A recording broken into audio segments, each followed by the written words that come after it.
ஜூலை 6 ஸ்ரீஹரிகோட்டாவின் 2வது பேடில் இருந்து ஜூலை 14ஆம் தேதி மிஷன் சந்திரயான் 3 ஏவப்படும் தேதியை இஸ்ரோ அறிவித்தது. ஜூலை 7 வெற்றிகரமான வாகன மின் சோதனைகள் முடிந்தது.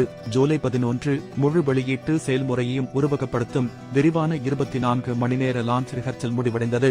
ஜூலை 14 LVA-3M4 வாகனம் சந்திரயான 3 நியமிக்கப்பட்ட சுற்றுப்பாதையில் செலுத்தியது.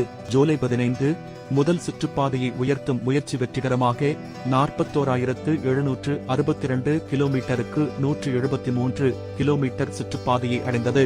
ஜூலை 17 இரண்டாவது சுற்றுப்பாதையை உயர்த்தும் முயற்சி சந்திரயான் 3 41,603 கிலோமீட்டருக்கு 226 கிலோமீட்டர் சுற்றுப்பாதையில் நிலைநிறுத்தியது. ஜூலை 22 நான்காவது சுற்றுப்பாதையை உயர்த்தும் முயற்சி விண்கலத்தை 71,351 கிலோமீட்டருக்கு 233 கிலோமீட்டர் சுற்றுப்பாதையில் நிறுவியது. ஜூலை 25 மற்றொரு வெற்றிகரமான சுற்றுப்பாதையை உயர்த்தும் முயற்சி.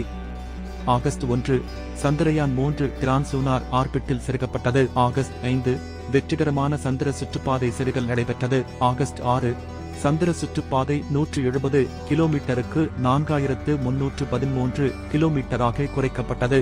ஆகஸ்ட் 9 சந்திரனைச் சுற்றியுள்ள அதன் சுற்றுப்பாதையில் விண்கலத்தின் பாதையை இஸ்ரோ கவனமாக நகர்த்தியது.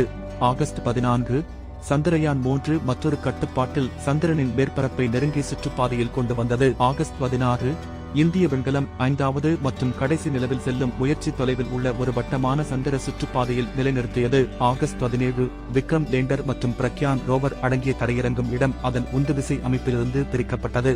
ஆகஸ்ட் 18 சந்திரயான் 3 சந்திரனின் மிக தொலைவிலும் மிக அருகாமையிலும் சரியான கிலோமீட்டருக்கு குறைப்பதன் மூலம் இறுதி சுற்றுப்பாதை சரிசெய்தலை செய்தது. ஆகஸ்ட் 23 இன்று மாலை 6:04 மணிக்கு சந்திரனை தொடும் முயற்சியை திட்டமிட்டுள்ளது. அங்கு விண்கலம் கடைசி 30 கிலோமீட்டர் பயணிக்கும் ஒரு மிகப்பெரிய சாதனையை படைக்க இந்தியா தயாராகி வருகிறது. எல்லாம் சரியாக நடந்தால் மாலை அந்த அற்புத தருணத்தை இந்தியா மட்டுமல்ல உலகமே கொண்டாடக்கூடும்.